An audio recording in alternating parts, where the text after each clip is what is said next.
নমস্কার বন্ধুরা, আমি সোমা। ফ্লেভারস অফ এজি কিচেনের আরও একটা নতুন ভিডিওতে তোমাদের সবাইকে স্বাগত। চলো দেখে নেওয়া যাক আমার আজকের এই রেসিপিটা। বন্ধুরা, আজ একটা চাল কুমড়োর রেসিপি তোমাদের সাথে শেয়ার করব। একদম সাবেকি পদ্ধতিতে আজ তৈরি করব চাল কুমড়োর ঘন্ট। লাউ বা চাল কুমড়োর ঘন্ট আমরা কিন্তু বাড়িতে প্রায় প্রত্যেকেই বানিয়ে থাকি, তবে এক একজন এক এক রকমভাবে বানিয়ে থাকি। আমি যেভাবে চাল কুমড়োর ঘন্ট বাড়িতে তৈরি করি, আজ তোমাদের সাথে সেই রেসিপিটাই শেয়ার করছি। আজ আমি তৈরি করব মুগ ডাল আর ডালের বড়ি দিয়ে চাল কুমড়োর ঘন্ট। দুপুরের গরম গরম সাদা ভাতের সাথে এই চাল কুমড়োর ঘন্ট খেতে কিন্তু অসাধারণ লাগে। দুপুরে খাওয়ার পাতে এইরকম চাল কুমড়োর ঘন্ট থাকলে শুধু এই দিয়েই কিন্তু পুরো ভাত খাওয়া হয়ে যায়। চাল কুমড়োর ঘন্ট তৈরি করার জন্য এখানে আমি একটা মাঝারি সাইজের চাল কুমড়ো নিয়ে নিয়েছি। চাল কুমড়োটাকে ভালো করে ধুয়ে নিয়েছি। এবার চাল কুমড়ো কেটে নেব। প্রথমে চাল কুমড়োটা লম্বালম্বি কেটে নিলাম, মাঝখান থেকে আরও একটা টুকরো করে নেব। একটু ছোট ছোট করে টুকরো করে নিলে চাল কুমড়ো কাটতে কিন্তু সুবিধা হয়। আমি বটি দিয়ে চাল কুমড়োটা কেটে নিচ্ছি, কারণ বটি দিয়ে সবজি কাটতে আমি বেশি অভ্যস্ত। তবে তোমরা চাইলে কিন্তু ছুরির সাহায্যেও চাল কুমড়ো কেটে নিতে পারো।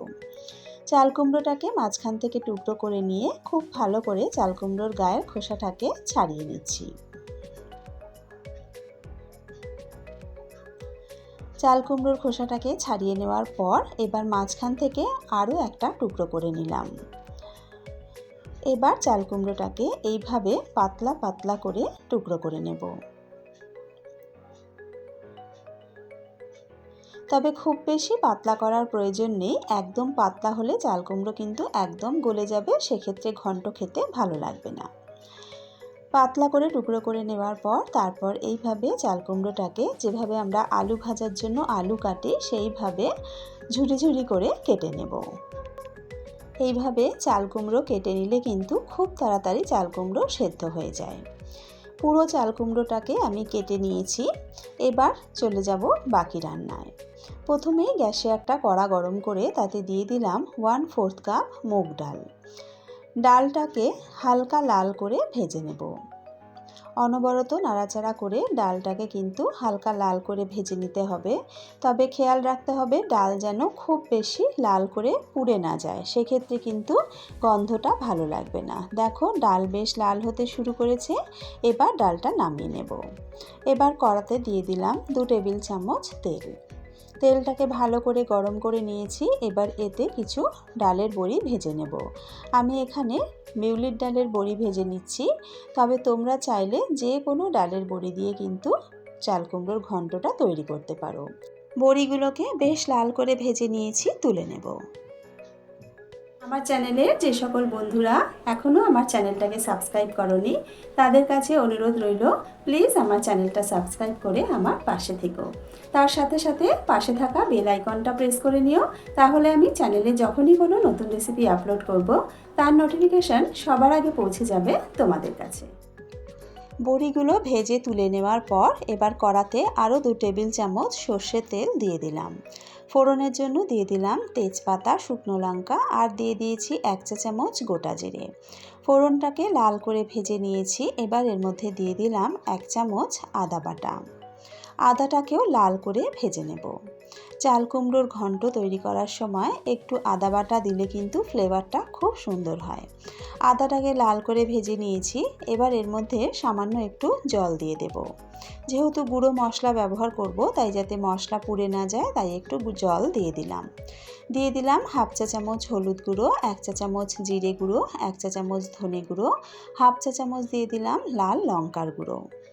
এবার মশলাটাকে খুব ভালো করে কষিয়ে নেব। মশলাটাকে খুব ভালো করে কষিয়ে নেওয়ার পর ভেজে রাখা মুগ ডালটা দিয়ে দিলাম। মশলার সাথে ডালটাকেও বেশ ভালো করে কষিয়ে নেব। মশলার সাথে ডাল ভালো করে কষিয়ে নিয়েছি।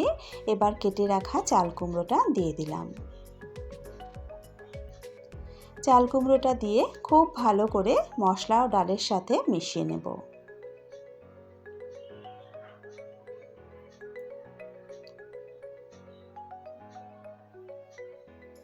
চাল কুমড়ো দেখো খুব ভালো করে কিন্তু মশলা আর ডালের সাথে মেশানো হয়ে গেছে।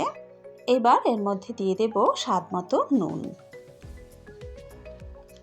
নুনটা দিয়ে আবারও একবার ভালো করে মিশিয়ে নেব। নুন দিলেই কিন্তু চাল কুমড়ো থেকে জল বেরোতে শুরু করবে। চাল কুমড়ো থেকে যে জল বেরোবে তাতেই কিন্তু চাল কুমড়ো ভালোভাবে সেদ্ধ হয়ে যাবে। তাই চাল কুমড়ো রান্নার জন্য আলাদা করে আর বাইরে থেকে জল দেওয়ার প্রয়োজন নেই। এবার লো আঁচে চাপা দিয়ে 5-7 মিনিট রান্না করে নেব। মিনিট 7 পর চাপাটা তুলে নিলাম। দেখতেই পাচ্ছ চাল কুমড়ো থেকে কিন্তু অনেকটা জল বেরিয়ে গেছে। আবারও একবার ভালো করে চাল কুমড়োটা নাড়াচাড়া করে নেব। তবে এখনও কিন্তু ডালগুলো খুব ভালোভাবে সেদ্ধ হয়নি, একটু গোটা গোটা রয়েছে। একবার ভালো করে মিশিয়ে নেওয়ার পর এবার ভেজে রাখা বড়িগুলো দিয়ে দিলাম। এর সাথে দিয়ে দিলাম কয়েকটা চেরা কাঁচা লঙ্কা আর 1 চা চামচ চিনি। যে কোনো নিরামিষ ঘন্ট বা নিরামিষ তরকারিতে একটু মিষ্টি দিলে তার স্বাদটা কিন্তু আরও ভালো হয়। আবারও একবার সব কিছু খুব ভালো করে মিশিয়ে নিয়েছি। লো আঁচে চাপা দিয়ে আরও 3 থেকে 4 মিনিট রান্না করে নেব। আরও 3-4 মিনিট পর চাপাটা তুলে নিলাম। আবারও একবার ভালো করে সব কিছু নাড়াচাড়া করে মিশিয়ে নেব। এখন কিন্তু ডাল আর চাল কুমড়ো খুব ভালোভাবে সেদ্ধ হয়ে গেছে। এবার এতে দিয়ে দেব 2 টেবিল চামচ ডেসিকেটেড কোকোনাট বা নারকেলের গুঁড়ো। এটা কিন্তু অপশনাল, তোমরা যদি না পছন্দ করো স্কিপ করতে পারো, তবে দিলে স্বাদটা ভালো হয়। আমি এখানে নারকেলের গুঁড়ো ব্যবহার করছি, তোমরা চাইলে কিন্তু ফ্রেশ নারকেল কোড়াও ব্যবহার করতে পারো। সেই ক্ষেত্রে নারকেল কোড়াটা মশলার সঙ্গে একটু কষিয়ে নেবে, তাহলে স্বাদটা ভালো হবে। এবার নামানোর আগে দিয়ে দিলাম 1 মুঠো ধনেপাতা কুচি। ধনেপাতা কুচিটা দিয়ে ভালো করে আবারও একবার মিশিয়ে নেব। আমাদের নিরামিষ চাল কুমড়োর ঘন্ট কিন্তু একদম রেডি। এবার নামিয়ে গরম গরম সার্ভ করে নেব। এইভাবে মুগের ডাল আর ডালের বড়ি দিয়ে যদি চাল কুমড়োর ঘন্ট তৈরি করা যায় তাহলে কিন্তু ভীষণ সুন্দর স্বাদ হয়। দুপুরের গরম গরম সাদা ভাতের সাথে এই রকম চাল কুমড়োর ঘন্ট থাকলে কিন্তু দুপুরের খাওয়াটা দারুণ জমে যায়। পুরো ভাতটাই কিন্তু এই ঘন্ট দিয়েই খেয়ে নিতে ইচ্ছা করবে, তার সাথে কিন্তু আর কিছুই লাগে না। ভীষণ সহজ একটা রেসিপি, খুব সুন্দর রেসিপি, আর তৈরি করতেও কিন্তু বেশিক্ষণ সময় লাগে না, খুব অল্প উপকরণে তৈরি হয়ে যায়। আশা করি আমার আজকের এই রেসিপিটা তোমাদের ভালো লেগেছে। যদি রেসিপিটা ভালো লেগে থাকে তাহলে অবশ্যই কিন্তু রেসিপিটা একবার বাড়িতে ট্রাই করো। আর বাড়িতে ট্রাই করলে খেতে কেমন হয় কমেন্টস করে আমাকে জানাতে কিন্তু ভুলো না। আজকের ভিডিও এখানেই শেষ করছি। আবারও হাজির হয়ে যাব একটা নতুন রেসিপির সাথে। সকলে ভালো থেকো, সুস্থ থেকো।